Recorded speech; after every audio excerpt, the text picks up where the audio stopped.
Hi everyone, this is a new channel with scary stories, with which you can relax to the sound of rain or fire. If my channel helps you, please support this video with a like and subscribe. And you can also write from what country you are watching me.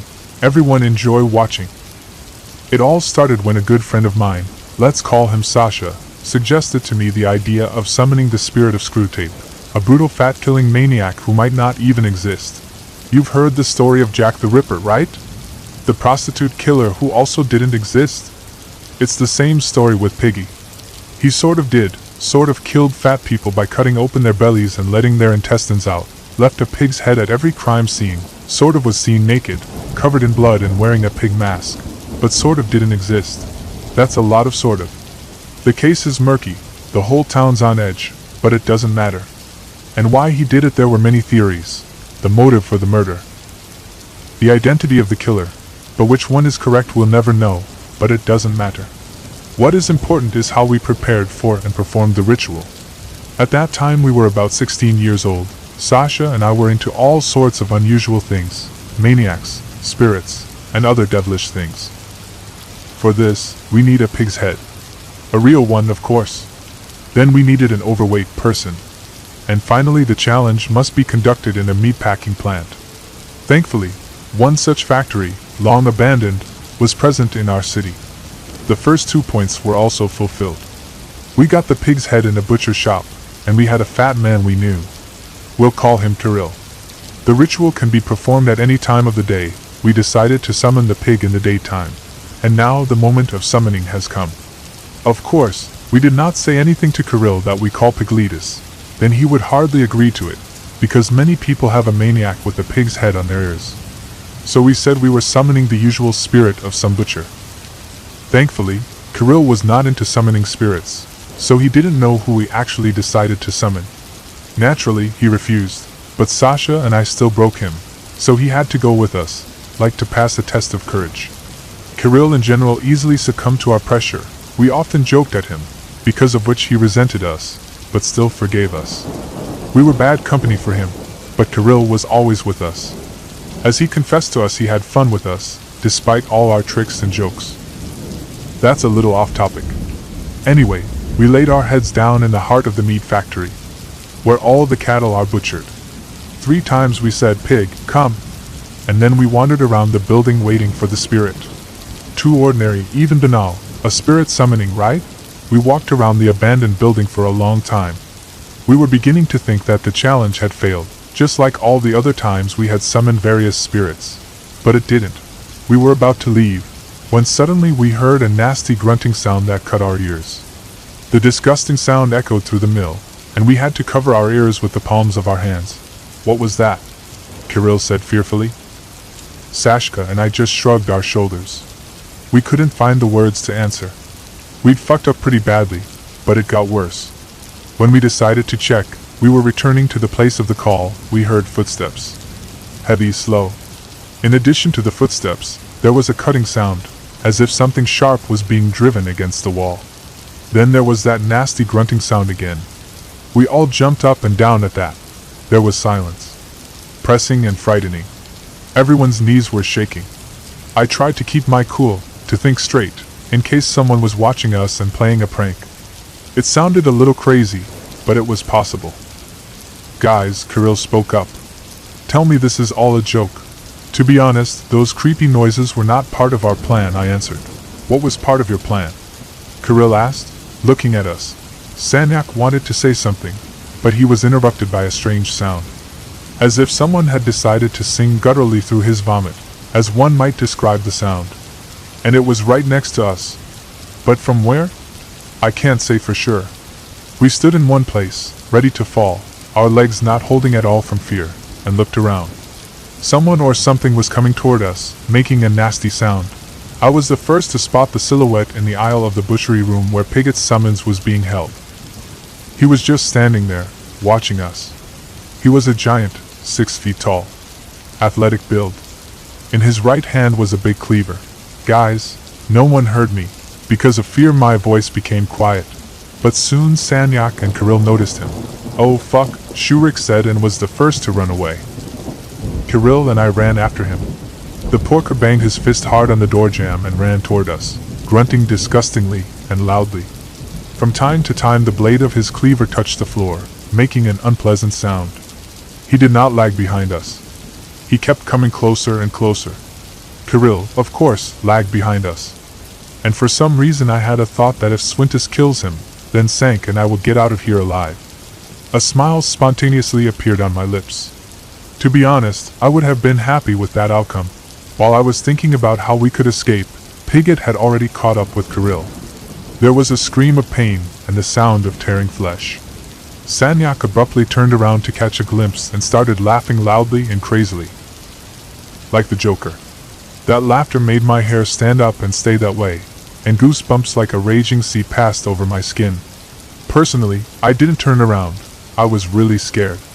I didn't want to watch the dead Kirill fall to the floor. His sacrifice had been in vain. We managed to leave the meat factory. Of course, the story didn't end there. Piggy supposedly only kills fat people, but he followed us. Now he kills anyone who disturbs his peace. We were questioned about Kirill's death, of course. Even suspected of murder, but there wasn't enough evidence to lock us up. So Sank and I were released. Kirill's body was never found. Shurik spent the night at my place. His parents had gone somewhere for a while, and he was afraid to stay alone. My parents let him stay. And after the whole story with Kirill, it was easier for them when we were under their care, especially since Sanka was alone at home. So we stayed together. We went for walks together, ate together, while one of us was in the toilet and the other was on guard. Our parents thought our behavior was strange, and we explained it by saying that we were playing a game that they didn't understand. They kind of believed us. I hid a penknife under my pillow, which I had bought a long time ago with the money I had saved from my lunches. Sashka also decided to buy such a knife, and I helped him a little with money. We slept under the light of table lamps. Everything went smoothly and quietly, but it could not last long. When everything was more or less settled, about a month passed. Sasha and I calmed down a bit. We thought that everything was over. Piggy had accepted his sacrifice and gone on his way. Meanwhile, Shurik's parents came back home. Sanyak started to pack, notifying his parents of his return. I escorted him to the front door, said goodbye and left. It was evening. I was carelessly surfing the internet, when suddenly the phone rang. I thought it was Sanyak's decision to notify me of his successful arrival home. But on the other side of the phone was my friend's father. He said that Shurik never came home. I remembered again the ritual, Piggy and Kirill's death. Had Sanka become a victim now, too? The tube fell out of my trembling hand. A lump stuck in my throat, and my head ached sharply. My legs shook. I was about to fall. I ran outside, screamed something unintelligible. I don't remember anything else. I remember that I woke up later in the hospital. My parents were with me. They told me about my seizure, that I lost consciousness. Fell down and hit my head hard.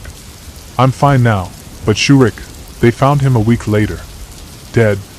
The police came to me, questioned me, showed me photos from the crime scene that I'll never forget. I didn't say anything. I just vaguely told them about a man in a pig mask. They barely got away from me, accepting the story. Soon I was discharged and lived a normal life. Now about Shurik. He was found in that abandoned meat packing plant hanging from a hook. Someone had gutted him like a pig. About my normal life. It seemed that way at first glance. In fact, Pigott continued to haunt me. He tortured me in my dreams, torturing Kirill and Sashka, dismembering them alive. Even with their limbs severed, they kept screaming and calling for help. I woke up in a cold sweat and feeling nauseous. Why doesn't he want to kill me? I don't know. But it seems to me that pretty soon it will be my turn to die, even though it's been 2 years. Maybe Pigott wants me to go crazy. Or maybe he wants me to step into his shoes. Become the new Pigott. Revive his slaughterhouse. And you know, I prefer the second option.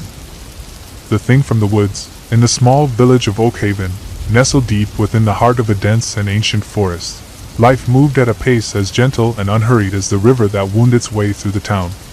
The village was surrounded on all sides by towering trees, their gnarled branches reaching up toward the sky like the hands of long-forgotten giants. The forest was a place of mystery and wonder, its depths filled with secrets that had been whispered about for generations. But among the tales of the forest's enchantment and beauty, there was one story that stood apart, a story that sent shivers down the spines of those who dared to speak it aloud. It was the story of Necto, a creature of shadow and fear that was said to dwell within the darkest corners of the woods, watching and waiting for the unwary to venture too close. Part 1. The Legend. The legend of Necto had been passed down through generations, its details as fluid and shifting as the forest itself. It was said that long ago, before the village of Oakhaven had even been founded, a great and terrible beast had been born from the very heart of the woods. It was a creature of nightmares, with eyes that glowed like embers in the night, and a form that defied description. Some claimed it was a wolf, others swore it was a bear, but those who had glimpsed it and lived to tell the tale spoke of something far more terrifying, a beast that was not entirely of this world.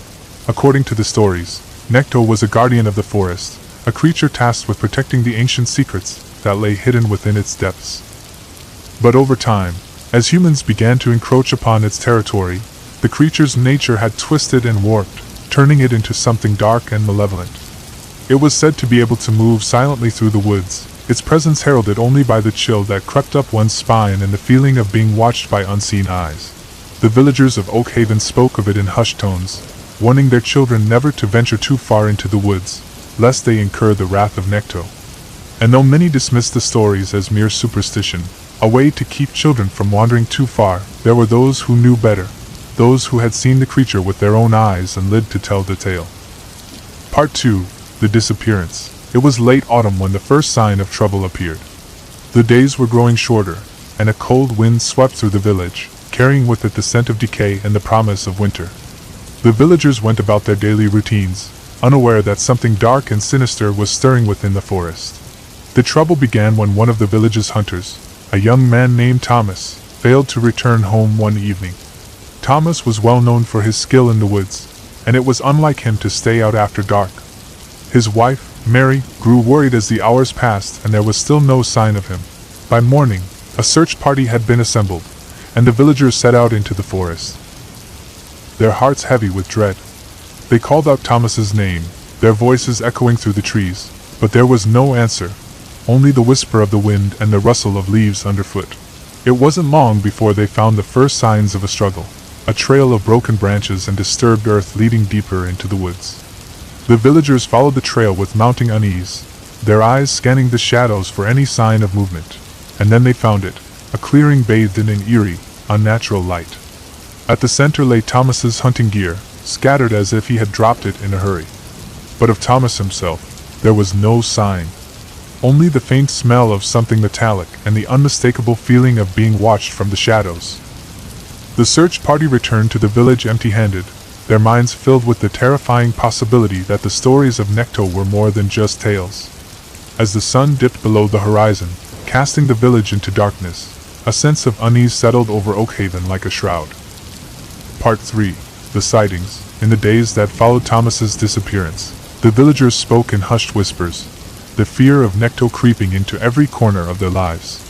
The forest, once a place of solace and tranquility, had become a thing of terror, a realm where shadows seemed to move of their own accord and unseen eyes watched from the darkness.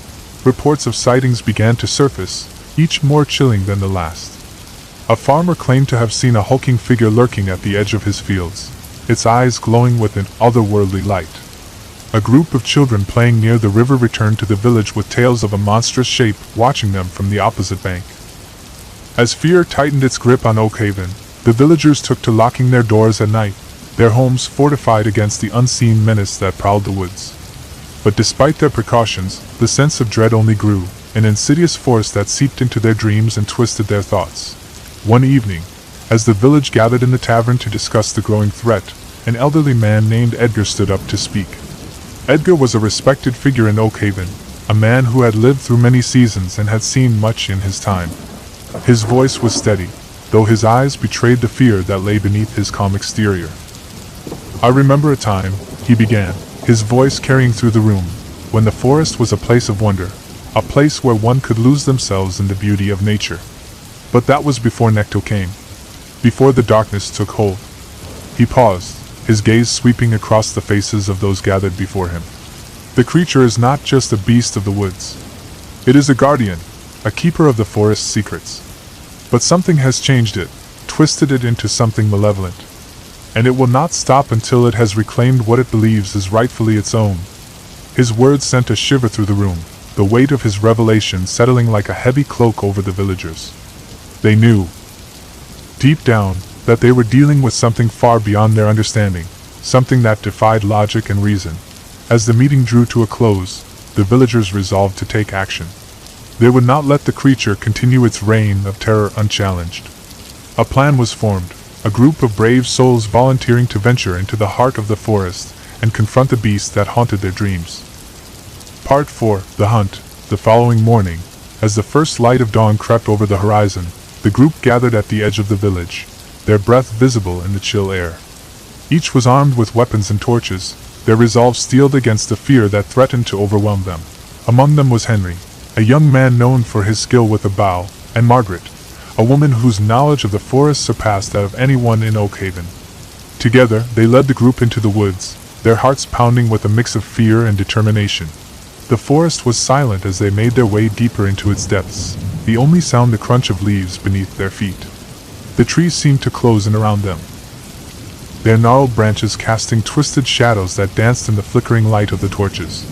For hours they pressed on, their senses heightened, every rustle and whisper sending a jolt of adrenaline through their veins. The deeper they went, the more the atmosphere changed, a palpable tension hanging in the air like a suffocating shroud. It was as they reached a particularly dense thicket that they found the first real sign of Necto, a set of tracks, large and unmistakable, pressed into the soft earth. The prints were unlike anything they had ever seen, either man nor beast, but something caught in between. Henry knelt beside the tracks, his expression grim. "It's close," he said, his voice barely audible above the wind that whispered through the trees. Margaret nodded, her eyes scanning the surrounding woods for any sign of movement. "We need to be careful," she cautioned, her voice laced with tension. "This is its domain, and it will not take kindly to our intrusion." With renewed caution, the group pressed on, following the tracks deeper into the heart of the forest. The air grew colder, the shadows deeper, as if the very woods themselves were conspiring against them. It was then that they heard it, a low, guttural growl that seemed to vibrate through the ground beneath their feet. The sound sent a chill down their spines, a primal fear that clawed at their insides and urged them to turn back. But they pressed on, driven by the need to end the creature's reign of terror once and for all. They followed the sound through the trees, their hearts pounding in their chests as they approached a clearing bathed in an eerie, silvery light. And there, at the center of the clearing, they saw it, Necto, the creature of legend and nightmare. It stood on its hind legs, towering over them like a dark shadow brought to life. Its eyes glowed with a fierce, unholy light, and its body was a mass of sinew and muscle, covered in a thick coat of matted fur. For a moment, time seemed to stand still, the air crackling with tension as the group faced the creature that had haunted their dreams. It was a moment of clarity, a realization that the stories were true and that they stood before something beyond their comprehension. But the moment was short-lived, shattered by the creature's furious roar, a sound that echoed through the forest like a thunderclap. The sleepwalking of my wife. I always knew that something was strange about my wife's sleepwalking. Emma had never had any history of sleep disorders before we got married, but soon after moving into our new home in the quiet suburb of Stonebridge, it started happening. At first, it was nothing more than a mild curiosity, an odd quirk that would see her wander the house at night, her eyes half closed, as if searching for something unseen. But as time went on, her nocturnal wanderings grew more frequent, and soon, they began to take on a more sinister aspect. Emma and I had been married for a year when we decided to move to Stonebridge, hoping to find some peace away from the city. The house we purchased was charming, a classic two-story colonial with a wraparound porch and a garden that Emma adored. It was everything we had dreamed of, a place where we hoped to start a family and build a life together. Little did we know, our dreams would quickly turn into nightmares.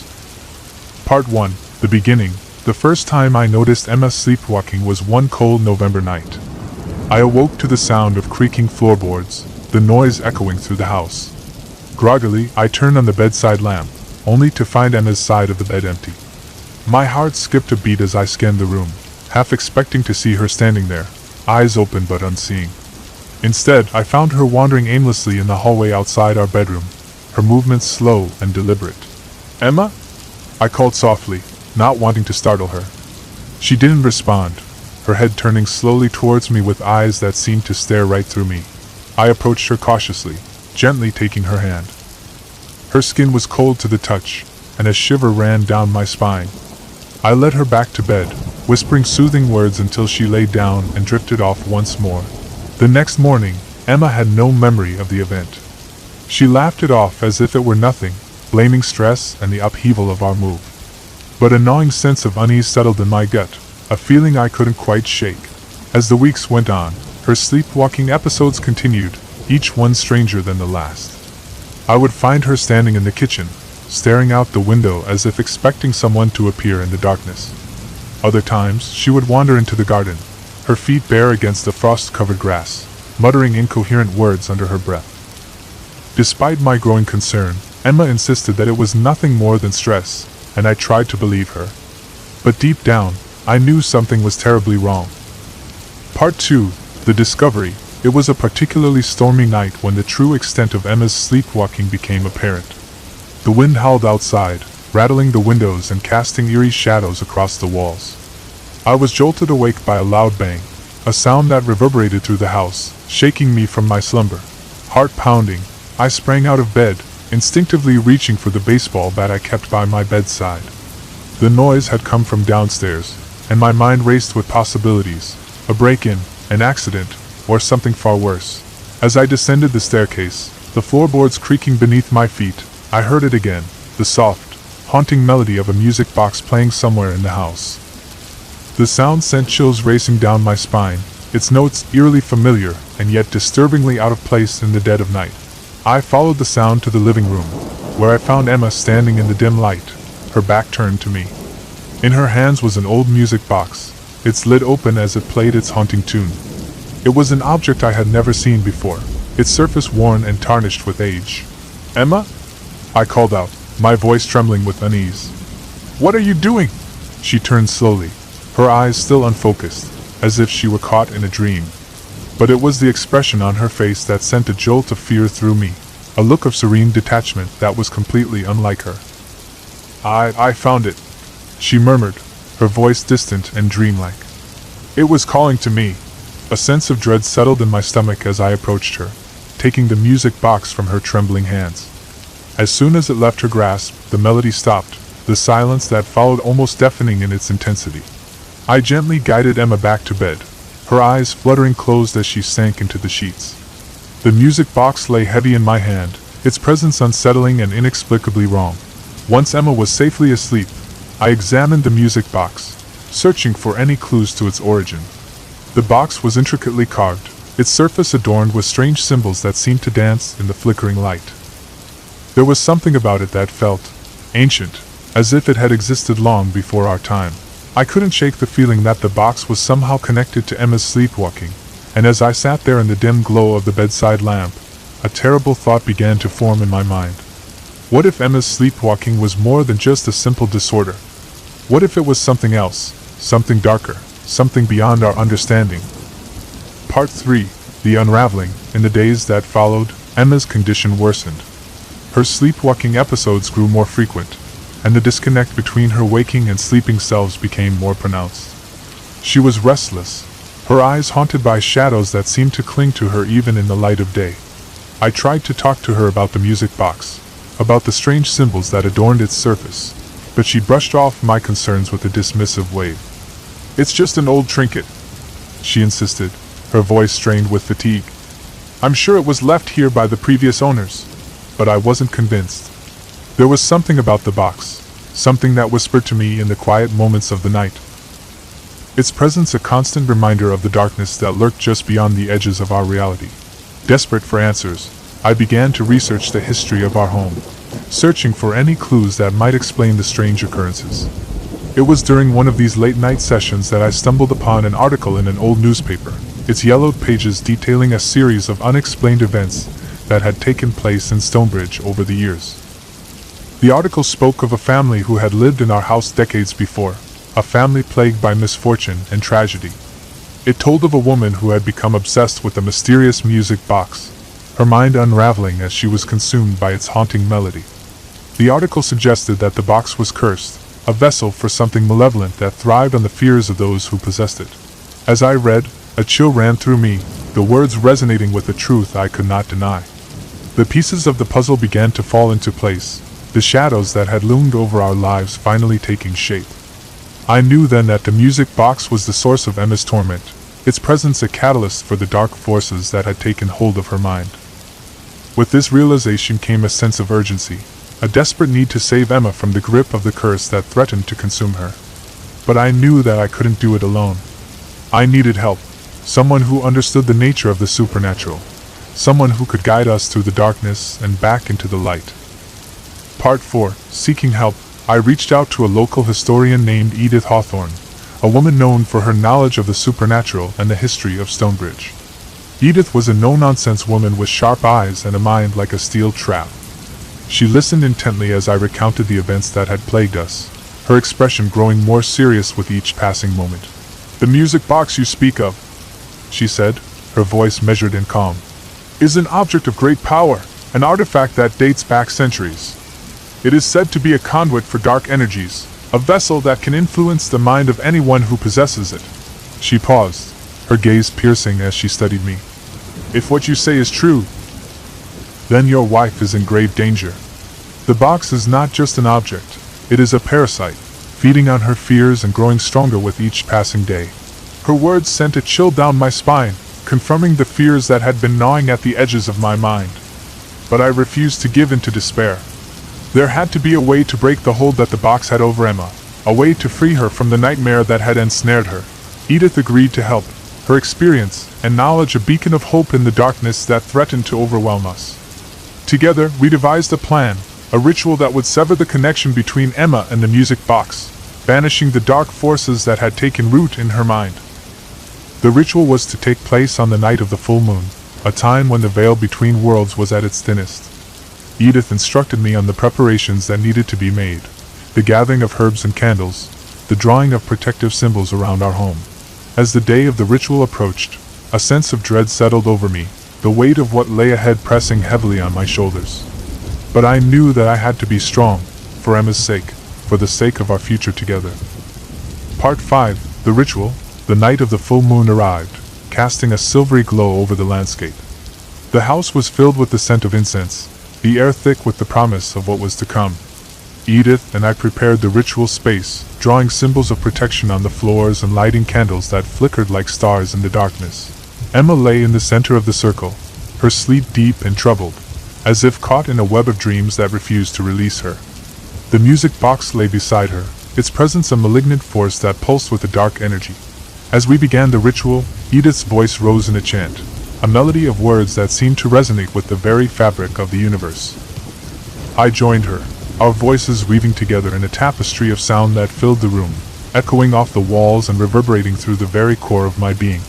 The air around us seemed to thicken, the shadows deepening as the power of the ritual took hold.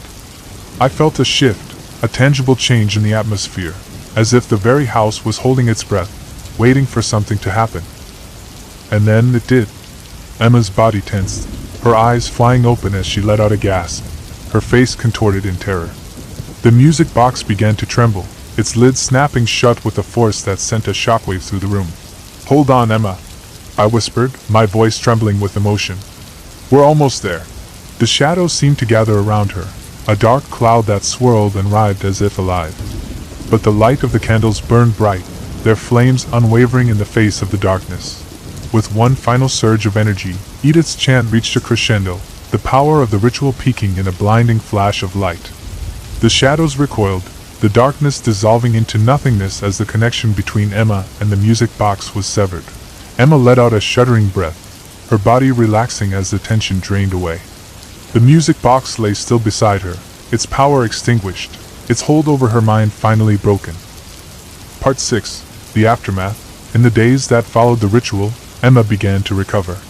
The shadows that had haunted her eyes slowly faded, replaced by the warmth and light that I had come to know and love. She had no memory of the events that had transpired, her mind mercifully blank of the horrors she had endured. The music box was gone, its cursed presence removed from our lives. Edith had taken it, promising to ensure that it would never again fall into the hands of the unwary.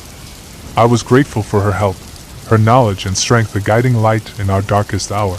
As life returned to normal, the weight of the ordeal slowly lifted, the shadows that had loomed over our home receding into memory. Emma and I grew closer, our bond strengthened by the trials we had faced together. But even as we moved forward, a part of me remained vigilant, a watchful guardian against the darkness that had once threatened to tear us apart. The experience had left its mark, a reminder of the fragile line that separates the world of the living from the realm of shadows. And though the music box was gone, its legacy lingered, a testament to the power of the unseen, a reminder that some things are best left undisturbed.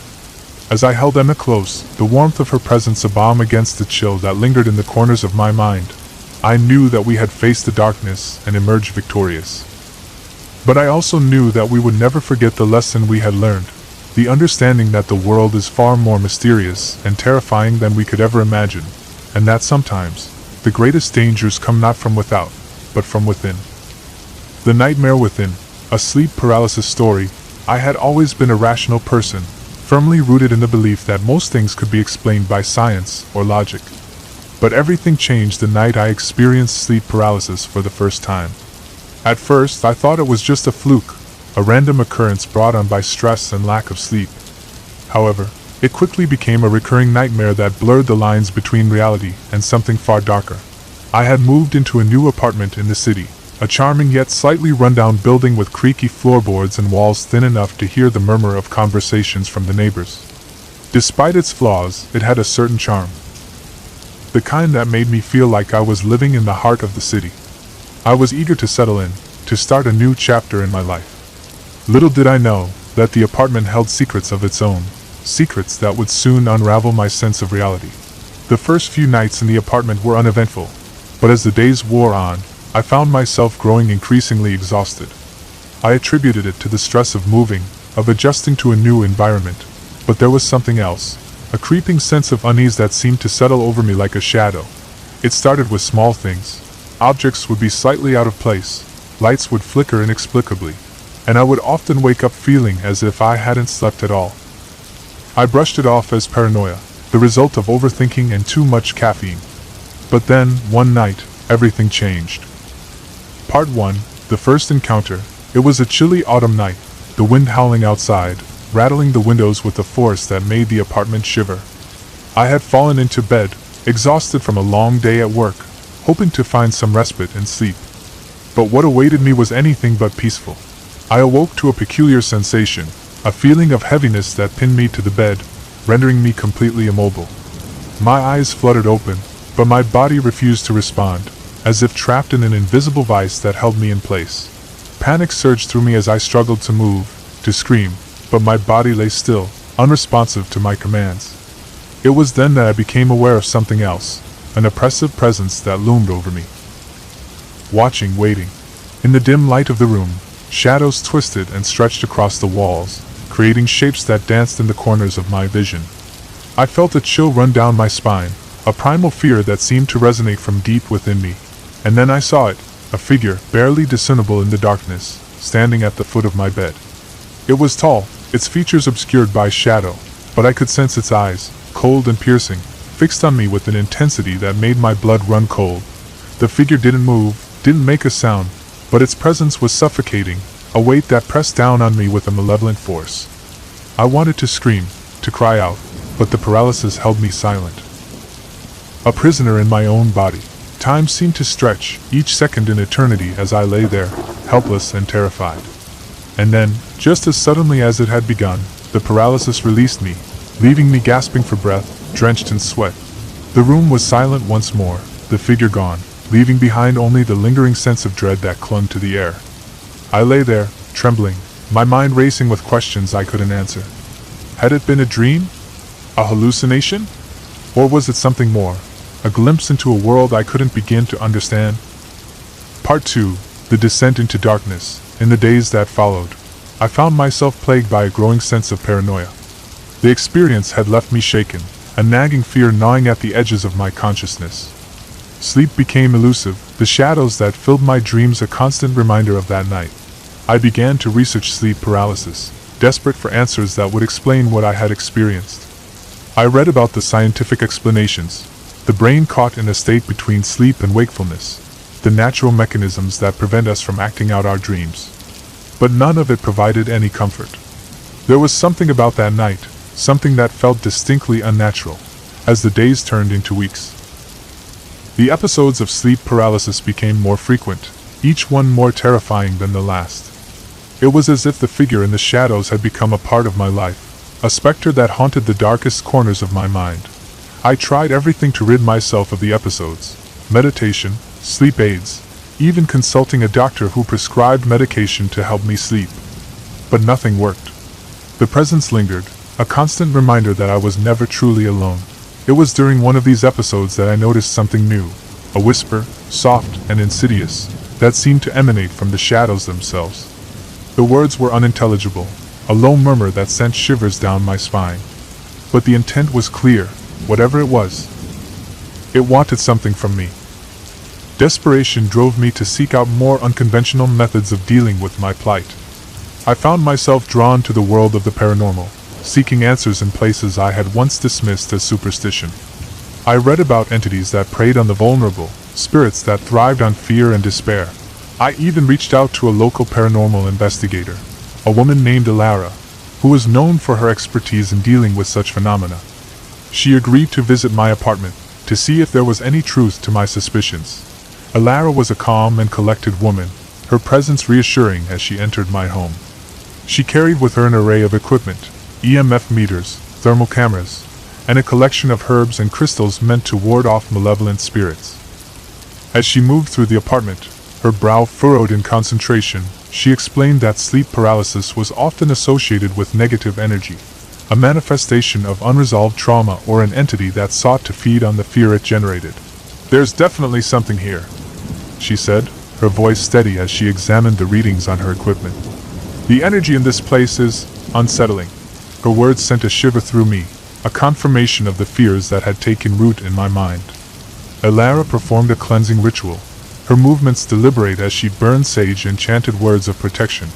For a brief moment, the atmosphere seemed to lighten, the oppressive weight that had settled over the apartment lifting as the smoke filled the air. But as the ritual came to an end, a sense of unease lingered, a feeling that the shadows had merely retreated, waiting for their chance to return. Part 3. The revelation. That night, I slept fitfully, my mind plagued by dreams that seemed to blur the line between reality and nightmare. In the depths of my sleep, I found myself standing in a familiar room, a room that was both mine and yet not mine, the boundaries of my consciousness shifting like sand. The shadows danced around me, their movements hypnotic as they twisted and turned, their whispers growing louder, more insistent. I felt a pull, a force that seemed to draw me deeper into the darkness, urging me to follow, to understand.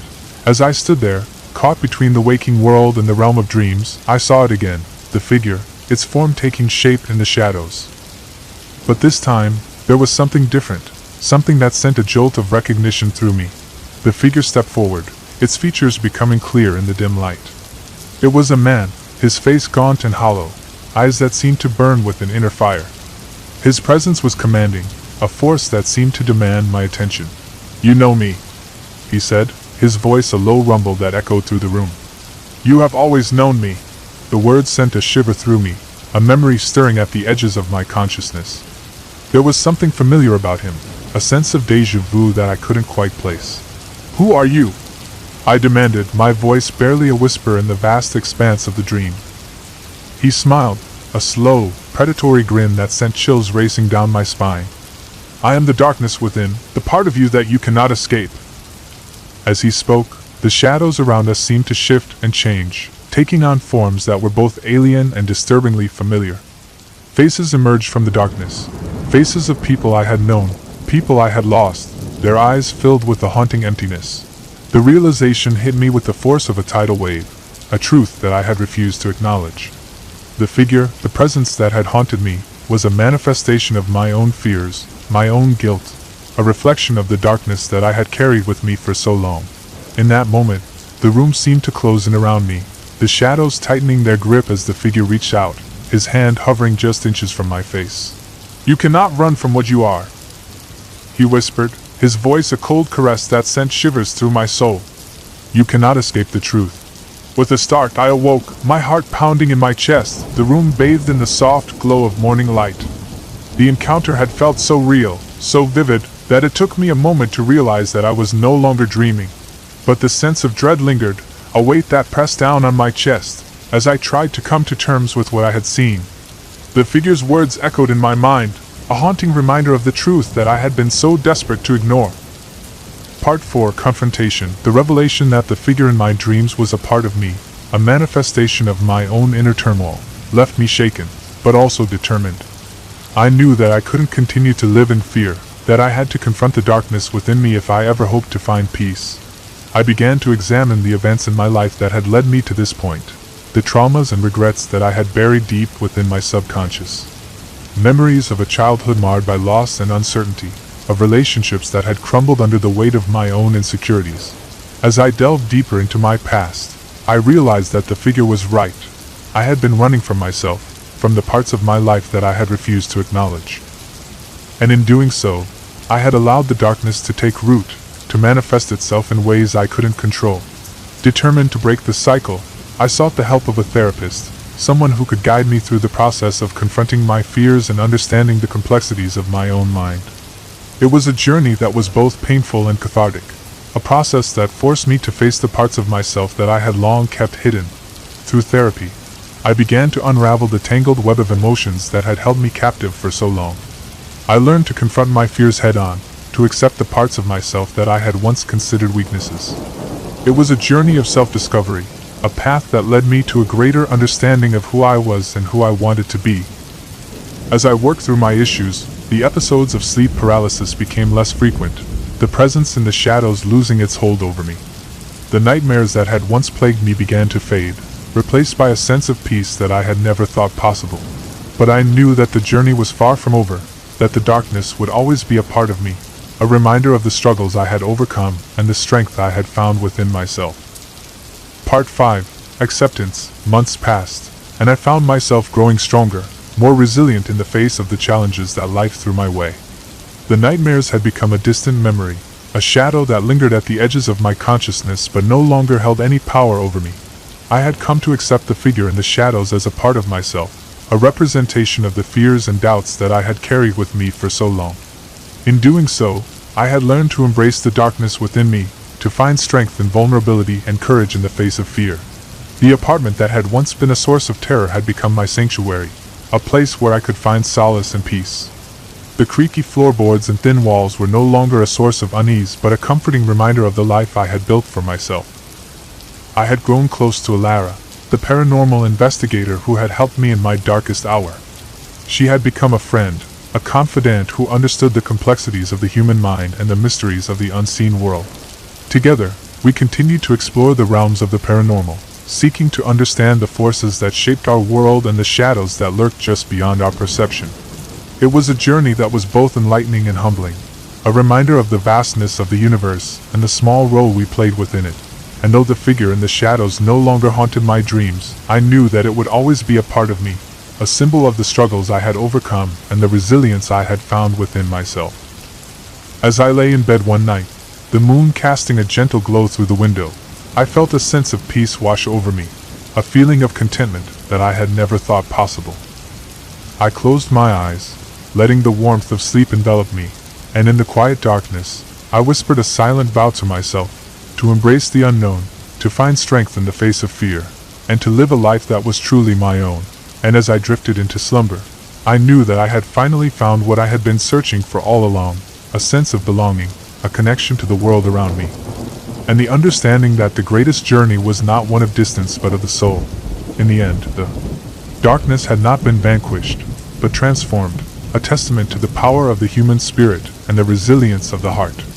And though the shadows would always remain, lurking at the edges of my consciousness, I had learned to live alongside them, to find beauty in the unknown and courage in the face of the unseen. For in the dance between light and darkness, I had discovered the truth that lay at the heart of all things, that the greatest journey was not one of escape, but of acceptance. and that the shadows we fear are often the ones we carry within ourselves. Beyond the Veil, A Tale of Another World, Chapter 1, The Mysterious Bookshop. The small town of Meadowbrook was a quiet place, nestled between rolling hills and dense forests. It was the kind of town where everyone knew each other, and life moved at a leisurely pace. However, it was also a place where secrets lingered just beneath the surface, waiting to be uncovered. The day began like any other for Ethan Hayes, a young man with an insatiable curiosity and a love for the written word. He worked at the town's only bookshop, tomes and trinkets, a quaint little store filled with dusty shelves and forgotten stories. The shop was a haven for Ethan, a place where he could lose himself in the pages of countless books and escape the monotony of everyday life. On a particularly rainy afternoon, as the wind howled outside and raindrops drummed against the windows, Ethan was tidying up the shop when something peculiar caught his eye. At the very back of the store, where the light barely reached, was an old, leather-bound book he had never seen before. Its cover was intricately decorated with symbols that seemed to shimmer in the dim light. Drawn to it by an inexplicable urge, Ethan picked up the book and carefully opened it. The pages were yellowed with age, filled with strange writings and illustrations that defied explanation. As he flipped through the book, a particular passage stood out, written in a language he couldn't understand. Yet, as he traced the words with his fingers, he felt a sudden chill run down his spine, as if the air around him had grown colder. Unbeknownst to Ethan, as he read those ancient words, the world around him began to shift subtly. The room seemed to grow darker, the shadows stretching and warping in unnatural ways. He felt a strange sensation, as if the book was pulling him into its depths, beckoning him to step beyond the veil of reality. Shaking off the feeling, Ethan closed the book and placed it back on the shelf. But the sense of unease lingered, a nagging feeling that something was about to change. Little did he know, his life was about to take a turn into the unknown. Chapter 2, The Portal. That night, as Ethan lay in bed, he couldn't shake the feeling that something was watching him from the shadows. He tossed and turned, haunted by the images from the book and the mysterious symbols that seemed to dance behind his closed eyelids. Just as he was about to drift off to sleep, a soft glow illuminated the room, drawing his attention to the far corner. There, a swirling vortex of light and shadow had appeared, hovering just above the floor. It pulsated with an otherworldly energy, casting eerie patterns across the walls. Ethan sat up, his heart pounding in his chest as he stared at the strange phenomenon. It was as if the very fabric of reality had been torn open, revealing a glimpse of something beyond. A voice echoed in his mind, soft and melodic, beckoning him to step through the portal. Fear and curiosity waged war within him, but ultimately, his thirst for knowledge won out. With a deep breath, Ethan rose from his bed and approached the portal, his every step fraught with trepidation. As he reached out to touch the swirling light, a surge of energy coursed through him, pulling him into the vortex. In an instant, the world around him disappeared, replaced by a dizzying whirl of colors and sounds. He felt himself falling through an endless expanse, as if being drawn into the very heart of the unknown. Chapter 3, The Other World. When the sensation of falling finally subsided, Ethan found himself standing in a place unlike any he had ever seen. The sky above was a swirling mass of vibrant colors, shifting and changing like a living painting. The air was thick with the scent of unfamiliar flora, and strange creatures flitted about, their forms defying the laws of nature. Ethan stood on the edge of a vast, crystalline lake, its surface shimmering with a light that seemed to come from within. The landscape stretched out before him, a surreal blend of towering mountains, lush forests, and bizarre structures that seemed to defy gravity. It was a world both beautiful and terrifying, a place where the impossible seemed possible and the line between reality and fantasy was blurred beyond recognition. Ethan's mind raced with questions. How had he come to be here? What was this place? And most importantly, how would he find his way back home? As he pondered his predicament, a soft rustling from the nearby underbrush caught his attention. Emerging from the shadows was a figure, humanoid in shape but with features that seemed slightly off. Its skin had an ethereal quality, shimmering like the surface of the lake, and its eyes glowed with an inner light. The being regarded Ethan with a mixture of curiosity and caution before speaking in a voice that resonated within his mind rather than his ears. Welcome, traveler, to the realm of Etheria. You have crossed the threshold between worlds and entered a place few have seen. Ethan struggled to find his voice, overwhelmed by the sheer impossibility of it all. "How did I get here? What is this place?" The being gestured towards the sky, where the colors continued their ceaseless dance. "You were drawn by the call of the ether. This world exists parallel to your own, hidden from sight but always present. You have been chosen to walk the path between worlds, to uncover the secrets that lie beyond." The implications of the being's words were staggering. Ethan had stumbled upon a hidden realm, a place of magic and wonder that defied explanation. But as awe gave way to fear, he realized the gravity of his situation. He was alone in an alien world, with no way of knowing how to return to the safety of his own. Chapter 4. The Trials of Etheria. The days in Etheria were unlike anything Ethan had ever experienced. Time seemed to flow differently, with the sun and moon locked in an eternal dance across the sky. The creatures of this world were as varied as they were strange, some friendly and curious, others wild and dangerous. Guided by the being, who introduced itself as Elyon, Ethan embarked on a journey across the land, seeking the answers he so desperately needed. Elyon spoke of ancient prophecies and forgotten knowledge, of a power that connected all worlds and the delicate balance that held them together. As they traveled, Ethan encountered wonders beyond his imagination. Forests that sang with the voices of the wind, rivers that sparkled with liquid light, and mountains that reached beyond the clouds. But with each new discovery came challenges, tests of courage and intellect that pushed him to his limits. He learned to harness the strange energies of Etheria, to bend the world to his will and unlock the latent potential within himself. It was a process both exhilarating and terrifying, as he realized the immense responsibility that came with such power. Yet, beneath the beauty of Etheria lay a dark undercurrent, a shadow that threatened to consume all that it touched. Whispers of an ancient evil spread like wildfire among the inhabitants, tales of a malevolent force that sought to unravel the fabric of reality itself. Elyon spoke of the void, a realm of darkness that existed beyond the edges of Etheria, a place where nightmares took shape and chaos reigned supreme. It was a threat that loomed ever closer, a reminder that Ethan's journey was far from over. Chapter 5. The Confrontation. As the days turned into weeks, Ethan grew stronger, more attuned to the rhythms of Etheria. He formed bonds with its inhabitants, learning their ways and earning their trust. Together, they forged a plan to confront the darkness that threatened their world, a battle that would determine the fate of all realms. The journey led them to the heart of Etheria, where the lines between worlds were thinnest, and the power of the void was at its strongest. It was a place of stark beauty and unimaginable danger, where the very ground seemed to pulse with life and energy. Ethan and his companions stood on the precipice of destiny, their resolve unshaken despite the odds they faced. They knew that the battle ahead would test them in ways they could not imagine, but they were determined to protect the world they had come to love. As the sun dipped below the horizon, the sky darkened, and the air grew still. A chill swept through the land, as if the world itself was holding its breath in anticipation of the coming storm. The ground trembled beneath their feet as the void emerged, a swirling mass of darkness that blotted out the stars and cast a shadow over all.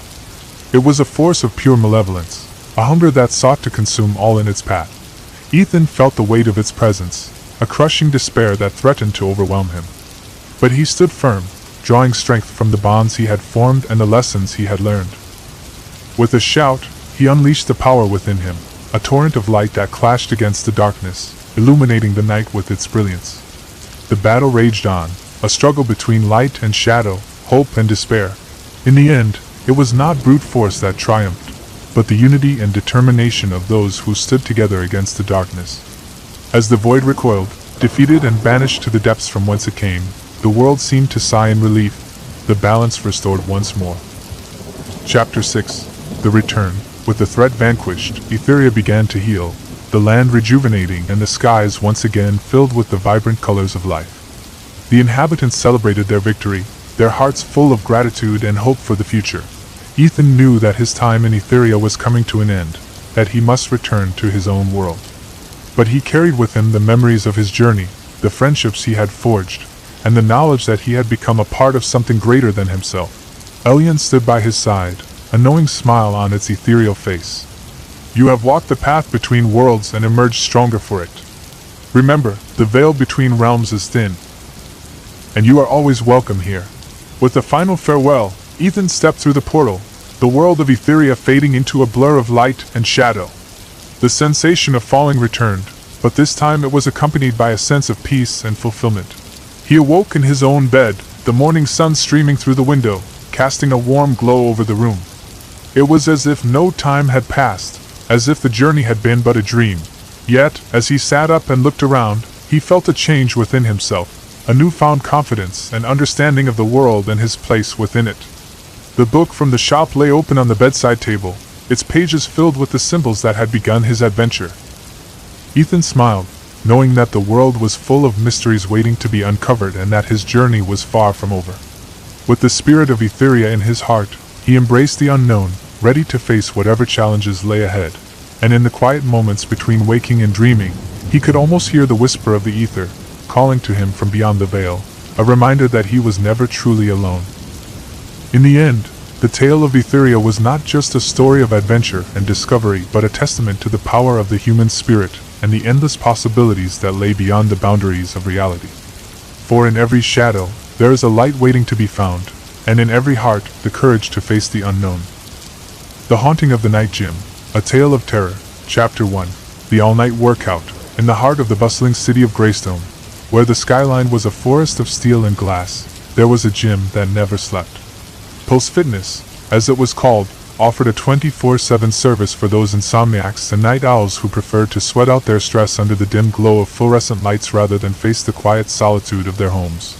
For most, the night gym was a sanctuary, a place where they could lose themselves in the rhythmic clatter of weights and the hum of treadmills.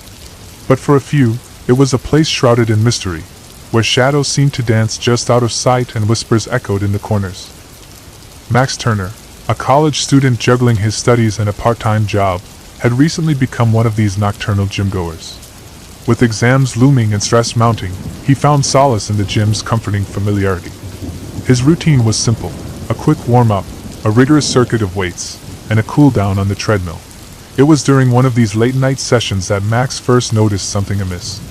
The clock had just ticked past midnight, and the gym was nearly empty, save for a few dedicated lifters and the occasional insomniac. The air was thick with the scent of sweat and disinfectant, a combination Max had grown accustomed to. As he moved from the bench press to the squat rack, a flicker of movement caught his eye in the mirrored wall opposite him. He paused, turning to see if someone was behind him, but the gym was eerily silent, save for the low thrum of a distant fan. Shrugging it off as a trick of the light, he resumed his workout, but the feeling of being watched persisted. Every so often, he would catch a glimpse of something in his peripheral vision, a shadow flitting across the wall, a figure darting behind a column. Each time he turned to look, he found nothing but empty space. Dismissing it as fatigue and the tricks of a tired mind, Max continued his routine, his focus on the weights in front of him. Yet, as the night wore on, the sense of unease grew, gnawing at the edges of his consciousness like an unwelcome intruder. It wasn't until he moved to the treadmill that the strangeness truly began. As he jogged at a steady pace, eyes fixed on the wall-mounted television playing muted news footage, he felt a sudden drop in temperature. The sweat on his skin seemed to freeze, and the hairs on the back of his neck stood on end. Then came the voice, a low, rasping whisper that seemed to emanate from nowhere and everywhere all at once. "Leave now, while you still can." Max stumbled, nearly losing his footing on the moving belt. He turned his head, searching for the source of the voice. But the gym remained as empty as before.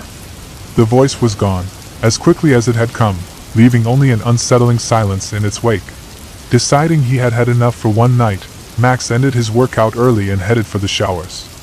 As he made his way across the gym floor, he couldn't shake the feeling that something was following him, lurking just beyond the reach of the flickering lights. Chapter 2, Whispers in the Dark. The following day, Max found himself preoccupied with thoughts of the night before. His friends at the college, Leo and Sarah, noticed his distraction as they gathered in the cafeteria for lunch. "Hey Max, you look like you've seen a ghost," Leo joked, nudging him playfully. Max forced a chuckle, but the truth weighed heavily on his mind. "It's probably nothing. Just a weird experience at the gym last night." Sarah raised an eyebrow, her curiosity piqued. "Weird how?" Max hesitated, unsure if he should share the details. But the unease lingered, and he found himself recounting the events, the strange shadows, the chilling voice, the oppressive sense of being watched. "Sounds like the start of a horror movie," Leo said, a smirk playing on his lips. "Maybe the gym is haunted." Sarah, however, was more serious. "Have you ever heard about the rumors surrounding Pulse Fitness?" Max shook his head. "Rumors, yeah," Sarah continued, lowering her voice as if to ward off eavesdroppers. "I heard from some upperclassmen that the place used to be something else before it became a gym. Something unsettling." Leo leaned in, clearly intrigued. "Like what? Like a morgue?" Sarah replied, her tone grave. "Or at least, that's what the stories say. People have claimed to hear strange noises, see things that shouldn't be there." Max felt a chill creep down his spine at her words. "You think that's what I experienced? A ghost?" Sarah shrugged, but her eyes held a hint of concern. "I don't know, Max. But if it happens again, maybe it's worth looking into." Despite the lingering discomfort, Max resolved to return to the gym that night. He wasn't one to be scared off by a few shadows and whispers. After all, he reasoned, it was just a gym, a place for exercise, not a haunted house. As midnight approached, Max found himself once more at the doors of Pulse Fitness. The neon sign buzzed faintly overhead, casting a cold light that seemed to flicker ominously. Steeling himself, he stepped inside, determined to face whatever awaited him. The gym was quiet, as it often was at this hour. A handful of regulars were scattered across the equipment, absorbed in their routines. Max nodded to a familiar face behind the reception desk before heading toward the weight area. He settled into his routine, focusing on each rep and movement with single-minded determination. Yet, as the clock ticked closer to 1 a.m., the feeling of being watched returned, more intense than before. Max paused, wiping sweat from his brow as he scanned the room. It was then he noticed something strange. The mirrors that lined the walls seemed to ripple, as if the reflections were not quite in sync with reality. His heart raced as he stepped closer to the nearest mirror. As he peered into it, he caught a glimpse of movement, a figure standing just behind him. He whirled around, but the space was empty. Panic surged through him, but he fought to keep it at bay. It was then he saw them, the shadows.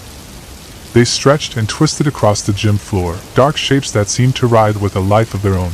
And then the voice returned, louder this time, echoing through the gym like a warning bell. "Get out before it's too late." Max's resolve faltered, fear clawing at his insides. He backed away, his mind a whirl of confusion and dread. Was this some kind of elaborate prank? Or was there truth to the tales Sarah had mentioned? Chapter 3. Unveiling the Truth. Determined to uncover the mystery behind Pulse Fitness, Max decided to delve deeper into its history. The next day, after classes, he visited the local library, combing through old newspapers and town records. What he discovered sent a shiver down his spine. Before it became a gym, the building had indeed housed the morgue. But that wasn't all. There had been a series of unexplained deaths, incidents that were quickly swept under the rug and forgotten by most. The gym's owner, Mr. Hargrave, had purchased the property at a bargain price, transforming it into Pulse Fitness. Yet, even after the renovations, rumors persisted, of strange occurrences, ghostly apparitions, and a lingering sense of malevolence. Max couldn't shake the feeling that the past was somehow intertwined with his experiences. He shared his findings with Leo and Sarah, who listened with a mix of fascination and horror. "We need to figure out what's going on," Leo said, his voice tinged with excitement. "I say we go back tonight. Together." Sarah hesitated but nodded.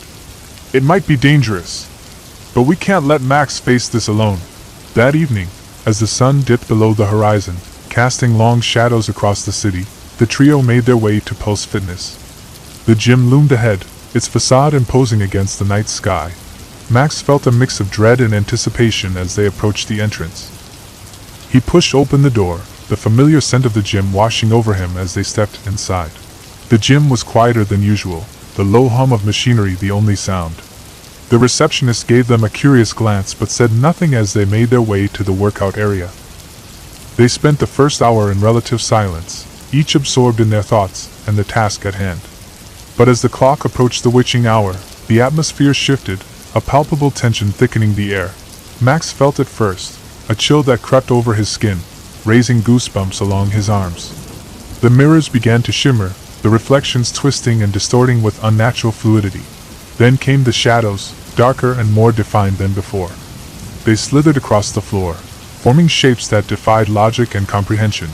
The voice returned, a cacophony of whispers that reverberated through the gym like a chilling symphony. "You should not have returned." Leo and Sarah exchanged worried glances, their bravado faltering in the face of the unknown. But Max steeled himself, refusing to be cowed by the sinister presence. As the shadows closed in, a sudden burst of clarity washed over him. The gym's past, the rumors, the eerie occurrences, they were all connected, pieces of a puzzle that had finally fallen into place. "Follow me," Max urged, leading them toward the back of the gym where the weights were stacked neatly against the wall. There, hidden behind a rack of equipment, they found a door, one that Max hadn't noticed before. It was old, its wood splintered and worn with age, and it emanated an air of foreboding. Without hesitation, Max pushed it open, revealing a narrow staircase that descended into darkness. The air was heavy with a metallic tang, the scent of decay mingling with the cool draft that wafted from below. The trio exchanged nervous glances, but curiosity spurred them onward. They descended into the depths, their footsteps echoing against the cold stone walls. As they reached the bottom, the sight that greeted them was beyond anything they could have imagined. The space was vast, an underground chamber that stretched far beyond the gym's foundations. In the center of the chamber stood a series of tables, their surfaces littered with old equipment and yellowed sheets of paper. And amidst the clutter were remnants of a darker history, rusted tools and stained tarps that spoke of the building's past as a morgue. But that wasn't all. As they explored the chamber, they discovered a series of tunnels that branched off in different directions, their openings yawning like the mouths of beasts. The realization struck Max like a blow. This was the source of the shadows, the whispers, the unsettling presence that haunted the gym. The spirits of those who had perished in this place lingered, trapped between worlds, seeking solace and release. As they turned to leave, a figure emerged from the shadows, a man, his form flickering like a dying flame. His eyes were hollow, his expression one of eternal sorrow. "You must leave this place," he warned, his voice a haunting echo. "The past is restless, and it seeks vengeance." Fear gripped them, but there was no malice in the apparition's gaze, only a plea for understanding. Max nodded, a silent promise to honor the truth and lay the spirits to rest. With that, the figure faded, leaving behind an eerie silence that seemed to stretch on forever. Chapter 4. The Final Confrontation. The trio ascended the staircase, their hearts heavy with the weight of what they had discovered. As they reemerged into the gym, the shadows receded, the oppressive atmosphere lifting like a fog. Max knew what he had to do. The following day, he approached Mr. Hargrave, determined to share the truth and bring the gym's dark history to light. To his surprise, the owner listened, his expression one of resignation. "I've heard the stories," Mr. Hargrave admitted, his voice tinged with regret. "But I thought they were just that, stories. I never imagined." Together, they devised a plan to cleanse the gym of its haunting presence. With the help of a local historian and a team of experts, they conducted a ritual to honor the spirits and release them from their earthly bonds. As the ceremony unfolded, the gym seemed to transform. The shadows faded, replaced by a sense of peace and tranquility that filled every corner of the space. The mirrors no longer shimmered with malevolence, and the whispers were silenced, leaving only the rhythmic clatter of weights and the hum of machinery. Max felt a profound sense of relief as he watched the final remnants of the gym's haunted past dissipate like smoke on the wind. It was over. The ghosts of Pulse Fitness were finally at rest. In the weeks that followed, the gym regained its status as a haven for night owls and fitness enthusiasts alike. The rumors faded, replaced by stories of resilience and redemption. Max continued his late-night workouts, his heart unburdened by fear. Yet, in the quiet moments between sets, he would pause and reflect on the experience, a reminder of the thin veil between worlds and the enduring power of the human spirit. As he finished his routine one night, he caught sight of his reflection in the mirror. For a brief moment, he thought he saw the ghostly figure of the man who had warned them, his eyes filled with gratitude. Max smiled, a silent acknowledgement of the journey they had shared. He turned away, the echoes of the past lingering like a gentle whisper, a testament to the lessons learned and the bond forged in the face of darkness. And as he stepped out into the night, the city lights guiding his path home, he knew that he would never forget the haunting of Pulse Fitness, a story etched in his memory, a tale of shadows and redemption that would remain with him forever. Epilogue: The Whisper of Shadows. In the years that followed, Max graduated college and pursued a career that took him far from Greystone. Yet, no matter where life led him, he carried the lessons of that night gym with him, a reminder of the courage it took to face the unknown and the strength found in friendship and resilience. Leo and Sarah remained close friends, their bond unshakable despite the passage of time. They often reminisced about their adventures, the memory of the haunting etched into their shared history. Pulse Fitness thrived, its reputation restored and its place in the community cemented. The gym's owner, Mr. Hargrave, became a local legend, known for his commitment to preserving the past and honoring the spirits that once lingered in his establishment. And in the quiet hours of the night, when the city was still and the gym was bathed in moonlight, Max would sometimes return to Pulse Fitness, drawn by the call of the past and the whisper of shadows. For he knew that the world was full of mysteries, and though the shadows had receded, they would always be a part of him, a testament to the power of the human spirit to confront darkness and emerge victorious. Forever changed and forever grateful for the journey, and in the echoes of the gym. In the spaces between light and shadow, the story of Pulse Fitness lived on, a tale of resilience and redemption that would endure long after the shadows had faded away. Thanks for watching.